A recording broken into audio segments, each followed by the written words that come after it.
جی بالکل، حلقہ پی پی 237 منچنا آباد میں تحریک انصاف سلمان اکرم گدوکا کی جانب سے جو ہے انصاف ہاؤس کا انعقاد کر دیا گیا ہے۔ انصاف ہاؤس بنانے کا مقصد عوام کو یہاں پر ریلیف دینا ہے۔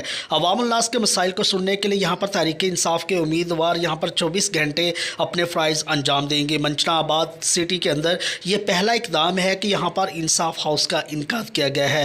حلقہ پی پی 237 پہ امیدوار تحریک انصاف میاں سلمان گدوکا کی جانب سے یہاں پر یہ ایک انصاف ہاؤس کا انعقاد کیا گیا، جس میں ضلعی اور تحصیل قیادت کی جانب سے یہاں پر شمولیت کی گئی ہے۔ آج افتتاحی تقریب کے بعد پریس کانفرنس بھی کی گئی ہے۔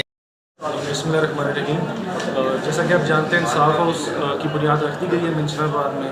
اس کا صرف اور صرف ایک ایجنڈا ہے کہ جو پاکستان تحریک انصاف کے کارکن ہیں اور جو لوگ پاکستان تحریک انصاف سے محبت کرتے ہیں ان کو ایک پلیٹ فارم فراہم کیا جائے جہاں پہ وہ انصاف کے لیے آ سکیں، جہاں پہ انصاف ہر کسی کو یکساں برابر ہو۔ آپ کو یاد ہوگا جو پچھلے ضمنی الیکشن تھا اس میں ہمیں معلوم نہیں تھا کہ لوٹا کون ہونے والا ہے، جیسے لوٹے ایک دم ہو گئے ویسے آفس بھی ایک دم کھل گیا۔